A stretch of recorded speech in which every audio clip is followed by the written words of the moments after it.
Cruel millionaire abandons injured horse, but then a woman rescues him.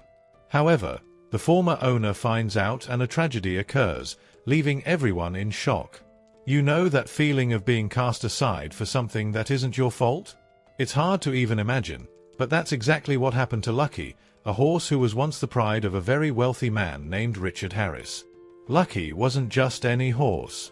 He was Richard's best competitor, the kind that makes everyone turn their heads and cheer from the stands. Every trophy Lucky won was a reason for celebration at the stable, and Richard boasted about having the fastest and strongest horse. But as they say, the world turns. During one of these competitions, Lucky got injured. It was bad. An injury that, according to veterinarians, would end any chance of him competing again. Richard, who only saw Lucky as a means to shine, didn't think twice. He didn't want to wait, didn't care to take care of the horse that had brought him so much success. He simply decided that Lucky was no longer worth it. And then came the cruelest decision. Instead of giving the horse a dignified future, like finding a place where he could live peacefully, Richard ordered that they take him far away and leave him there, alone. Lucky, who had always been surrounded by care, good food, and affection, or what he thought was affection, was now abandoned. They dumped him near a stream, a desolate place where no one seemed to pass by. The message was clear: forget Lucky ever existed. Now, imagine what was going through Lucky's mind at that moment. He didn't understand. One day he was the center of everything, with everyone looking at him, taking care of him. The next, he was alone, his body aching, without food and without clean water. Lucky didn't know he was being punished for something he couldn't control. All he knew was that he was scared and needed to survive. Time moved slowly for Lucky. He fought to stand up, even when he felt weak. What could be wrong with him? Why wasn't anyone coming back to get him? Every rustling of leaves or distant sound was a hope that someone was coming. But no one came. It was as if the whole world had decided that he no longer mattered. Lucky was abandoned, but destiny had other plans. He didn't know it yet, but someone very special was about to enter his life and change everything. It was just another normal day in Clara's life. She didn't have much, but she always did the best she could. She worked hard, lived in a small house, and had a huge heart, especially when it came to caring for animals. If she saw an injured or hungry animal on the street, she'd find a way to help. And it was this compassionate nature that led Clara, on her way home from work, to hear a faint sound coming from the woods. It was like a low whimper, barely noticeable, but Clara immediately stopped. There's something there, she thought. Carefully, she approached, moving branches aside and trying to identify what was making the sound. And then, hidden among the trees, she saw him, a horse. But not just any horse. He was skinny, injured, and had the saddest eyes Clara had ever seen. It was as if he was waiting for someone to come rescue him, but with little hope that it would happen. Clara stood still for a moment, trying to process the scene. Who would leave an animal like this, she thought. She knew she couldn't just walk away. There was something about this horse that touched her heart in a way she couldn't explain. He needed help, and Clara was determined to do something about it. With slow steps, she approached, speaking softly to avoid scaring him. "Hey, big guy, it's okay, I'm not going to hurt you," she said in the sweetest voice she could muster. Lucky, even weak, lifted his head with difficulty. He seemed wary, but there was something in Clara's tone that calmed him. She noticed the wounds all over his body, the bones showing through because he was so thin, and the exhaustion in every movement. It was then that Clara made the decision that would change both of their lives. She wasn't going to leave him there. "I don't have much, but I'll find a way," she murmured to herself as she searched her bag. She found a piece of bread she was bringing home and offered it to Lucky. He hesitated at first, but hunger won over, and soon he started eating slowly. It was as if that small gesture was the first spark of hope Lucky had felt in a long time. Clara knew taking Lucky to her home wouldn't be easy. He could barely walk. So, with great patience and care, she figured out a way to help him stand and, step by step, began guiding him back to her little house. The journey was long and full of pauses because Lucky needed to rest. But Clara didn't give up. Every grateful glance from the horse gave her the strength to keep going. When they finally reached home, Clara set up a corner in the yard for Lucky. She grabbed an old blanket, buckets of water, and whatever she could improvise to make the horse feel comfortable. That night, as she watched Lucky resting, Clara felt a mixture of emotions: sadness for how he had been abandoned, but also a huge determination. She knew the journey would be hard, but she was sure of one thing: Lucky was safe now, and she would do everything to help him recover. Before we continue, remember to like and subscribe if you love animals and their moving stories. The days began to pass, and Clara's routine changed completely. She woke up early, before even thinking about breakfast, to care for Lucky. Each day was a battle: cleaning his wounds, making sure he ate, and most importantly, giving him something that Lucky seemed to have never truly received: affection. At first, Lucky was still wary. He flinched every time Clara tried to touch him, as if he was afraid she would hurt him. Clara, with all the patience in the world, understood. "You've been through a lot, big guy," she would say while speaking to him calmly. She knew that, more than medicine and food, Lucky needed to trust her. It was a slow process. In the beginning, Clara would just sit near him, not forcing anything. She told him stories from her childhood, talked about her dreams, and sometimes even vented about her tough days.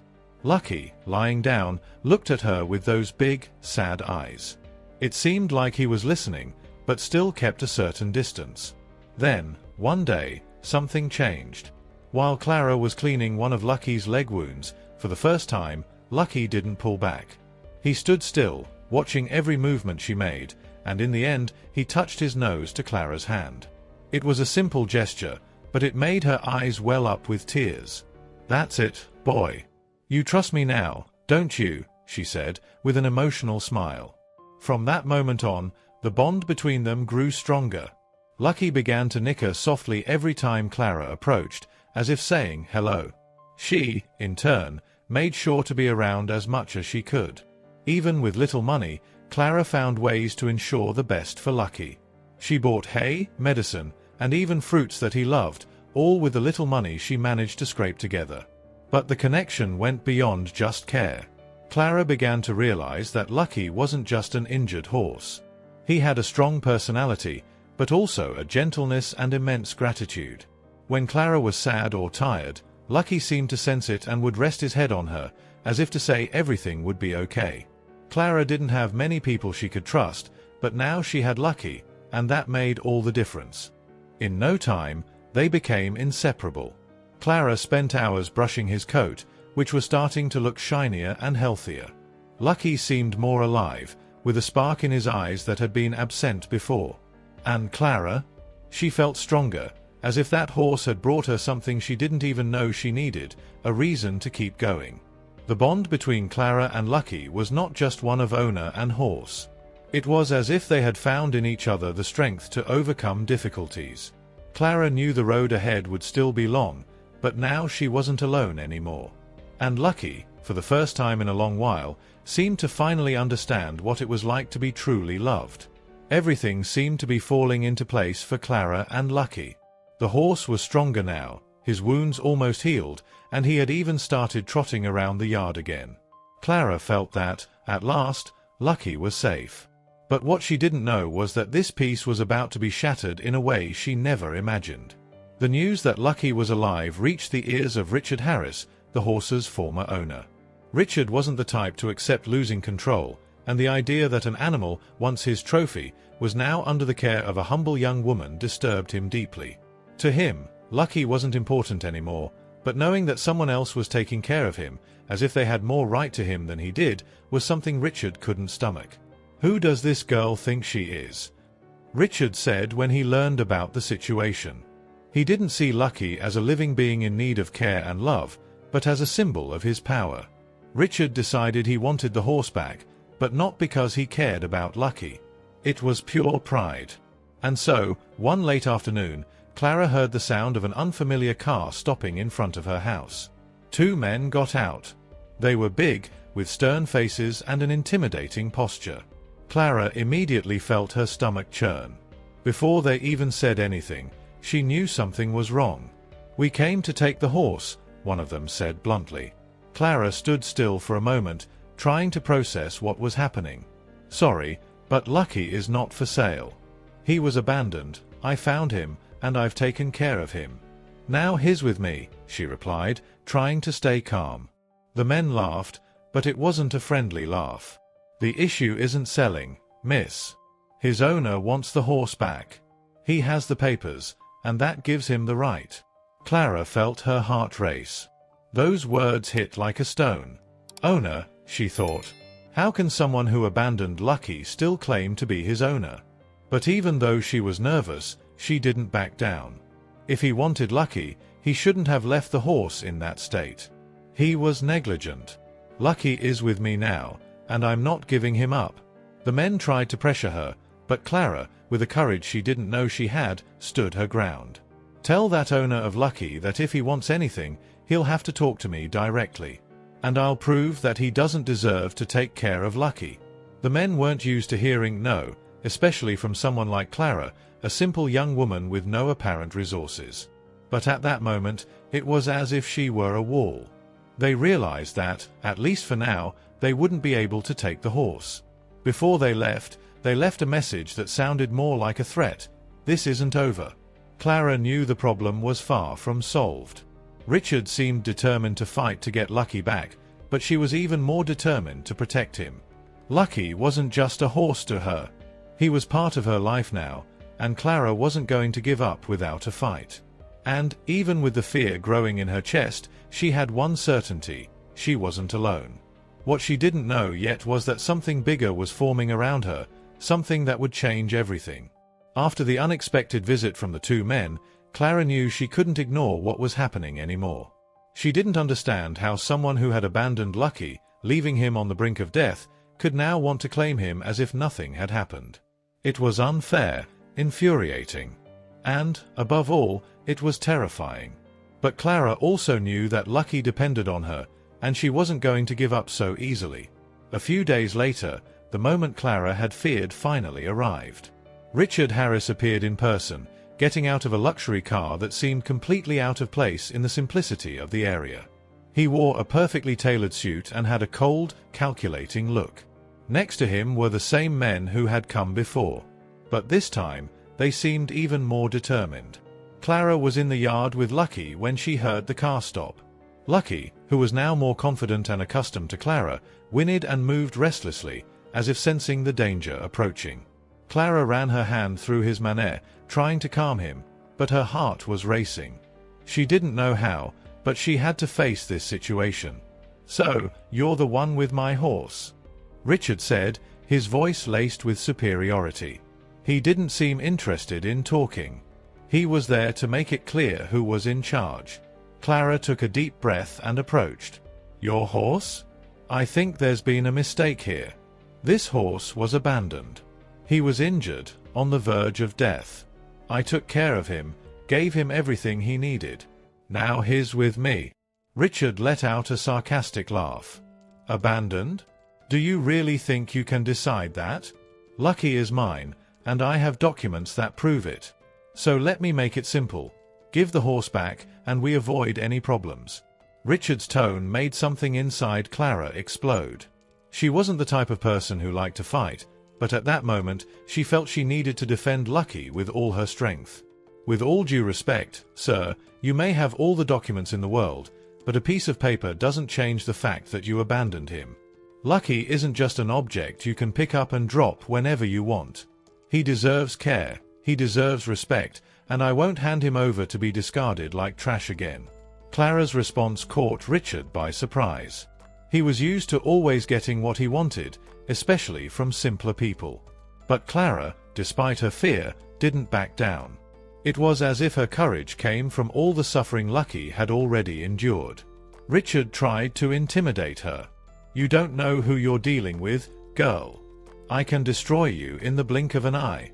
But Clara, feeling the adrenaline rush through her body, responded firmly, "And you don't know who you're messing with. I may not have money, but I have something you might never understand. I do what's right, not what's convenient. Lucky isn't going back with you." There was a heavy silence. Richard's henchman stepped forward, but he raised his hand, signaling them to stop. He realized Clara wasn't an ordinary threat.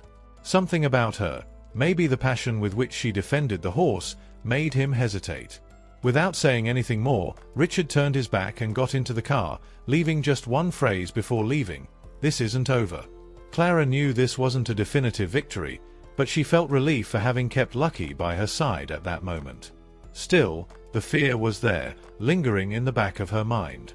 She knew Richard had the resources and power to make things very difficult. But looking at Lucky, who was watching her as if he trusted her completely, Clara felt that, as long as he needed her, she wasn't going to give up. And so, Clara prepared for what was to come. She knew she would need help, but she was certain she would do whatever was necessary to protect Lucky. After all, he was more than just a horse, he was part of her family now. Clara knew that Richard Harris wasn't the type to give up easily. He had money, power, and seemed willing to use all of it to take Lucky from her. But Clara also knew that fighting him alone would be nearly impossible. Then, an idea came to her mind: she didn't have to face this battle alone. Maybe, just maybe, the community could help her. The next morning, Clara decided to talk to Marta, her closest neighbor and owner of a local grocery store. Marta was known for always having a kind word and being in the know about everything happening in the area. While they were having coffee at the store counter, Clara told Marta the entire story about Lucky, from the moment she found him to the recent visit from Richard. Marta was outraged. "This man thinks he can do whatever he wants just because he has money. We're not going to let that happen, Clara. Lucky is one of us now, he's part of our community." With Marta's support, the story began to spread. In a matter of days, the small town was mobilized. People Clara didn't even know started showing up at her house to offer help. A farmer brought hay and fresh water for Lucky. A local vet offered to care for the horse for free.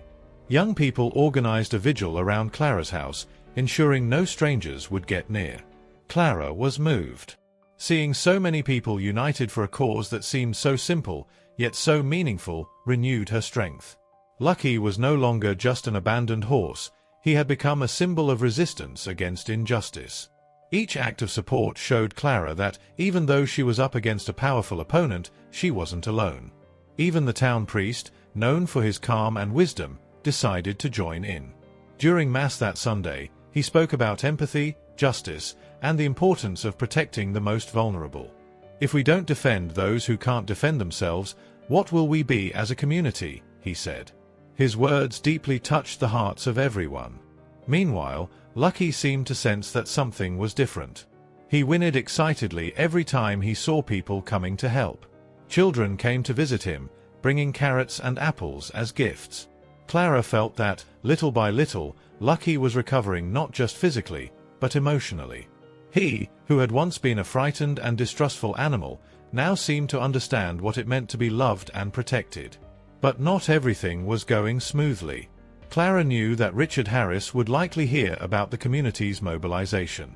And indeed, it didn't take long for him to take action.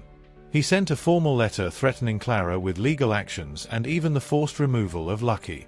But this time, Clara didn't let it shake her. With the community by her side, she felt that she could face anything.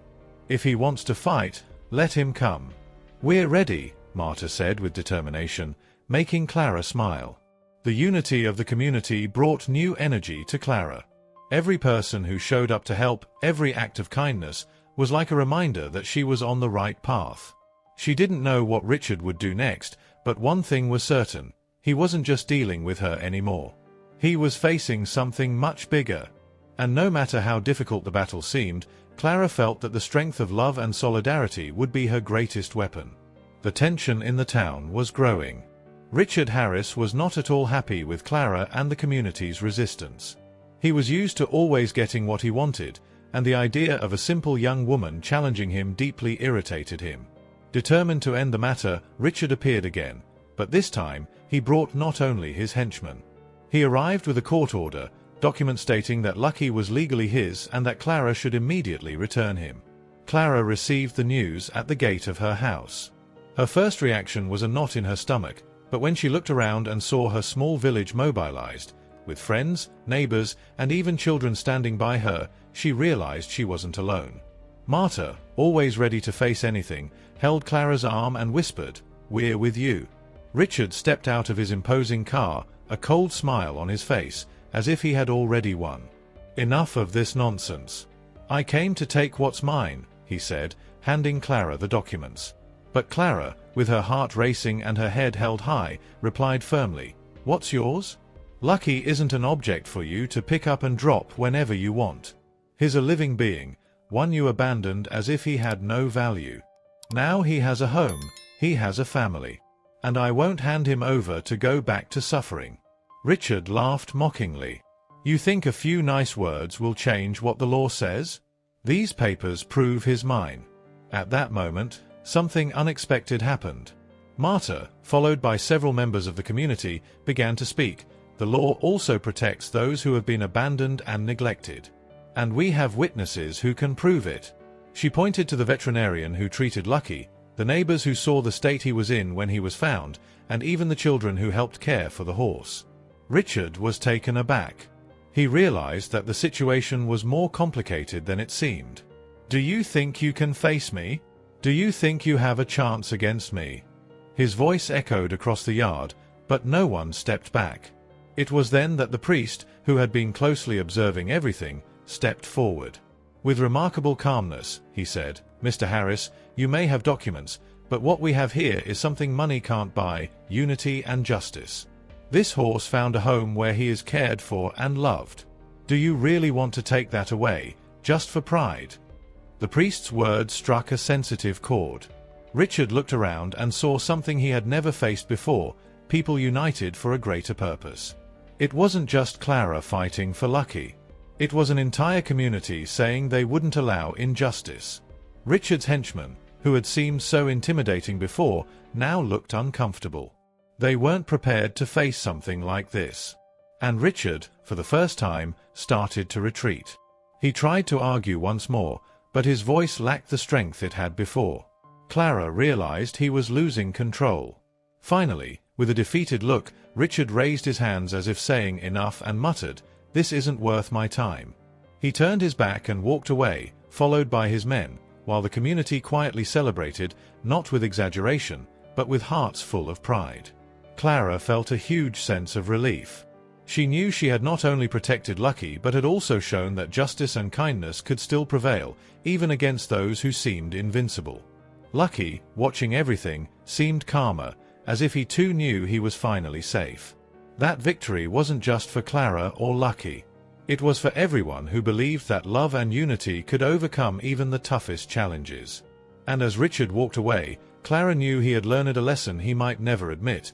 Money can buy many things, but it can't buy the dignity that she and her community had defended that day. The victory over Richard Harris was more than just a moment of relief for Clara and the community. It marked the beginning of something much bigger. The story of Lucky, the abandoned horse who found love and protection in a small village, began to spread throughout the region. People who had never heard of Clara now wanted to meet the brave young woman who had challenged a powerful businessman and won. Clara realized her life was changing. The yard, which had once been just a simple place for Lucky to rest, was now transforming into a bustling space. Neighbors and even people from other towns began bringing abandoned or mistreated animals, asking Clara for help. She never turned anyone away.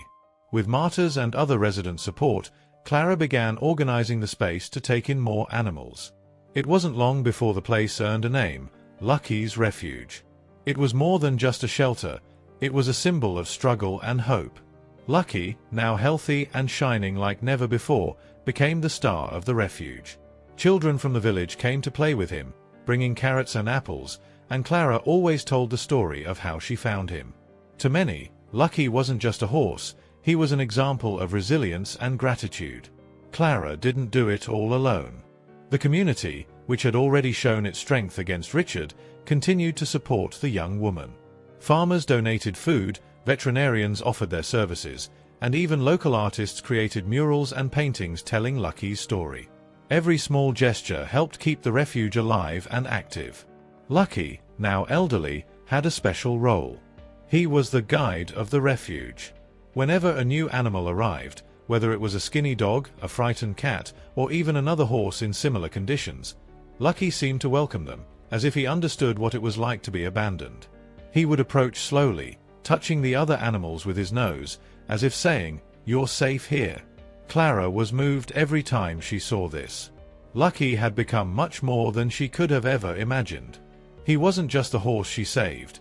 He was a constant reminder that, even in the toughest situations, there is always hope. But Clara and Lucky's legacy wasn't limited to the refuge. Their story inspired others to create shelters in their own communities. Clara received letters and visits from people who said, "I want to make a difference too, just like you did." And that filled her heart with joy. Lucky lived many years at the refuge, surrounded by love and care. When he finally passed, an old horse, the whole village gathered to honor him. There was no sadness, only gratitude. Lucky had left his mark on the world, showing that every life matters and that, with courage and unity, it is possible to change destinies. Lucky's refuge continued to grow, sheltering more animals and touching more lives. Clara, with her simple and determined way, remained at the center of everything, guiding the project with the same love that guided Lucky on that first day. And for everyone who heard their story, one clear lesson remained. Sometimes, all it takes is one person willing to do good to transform not only the life of an animal, but an entire community. Clara and Lucky's story didn't end with the victory over Richard or the growth of the refuge. In fact, it continued to live on in the heart of every person who met them. Clara's courage and Lucky's resilience became a powerful message that went far beyond that small village. Wherever Clara went, she was met with admiration. Schools invited her to tell her story to children. She explained, in simple words, that kindness and determination can change the world. Sometimes, we think we're too small to make a difference, but Lucky taught me that every gesture matters.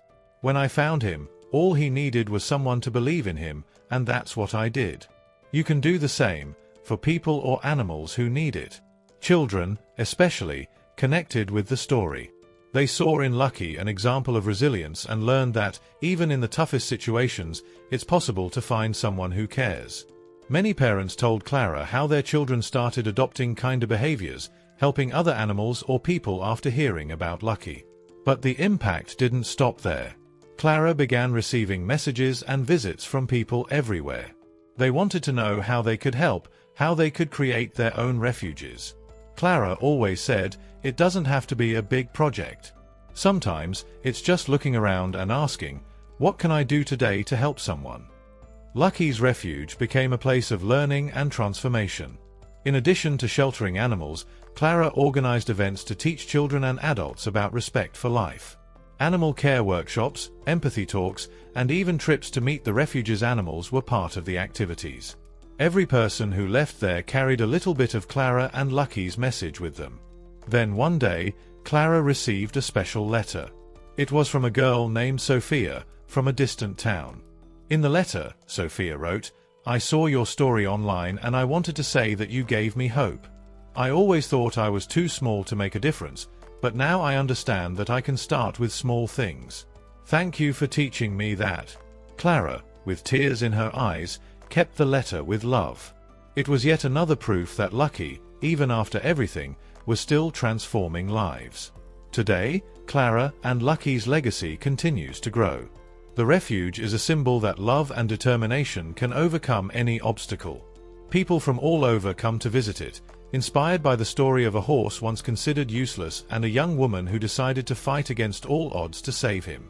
The final message Clara always repeats to anyone who asks about her story is simple: it doesn't matter how big the problem is or who's against you. If you do what's right and believe that love can change things, nothing is impossible. Lucky taught me that, and I hope now he teaches you too. Thank you for watching the video to the end. Remember to like, subscribe to the channel, and leave a comment with your opinion on this story.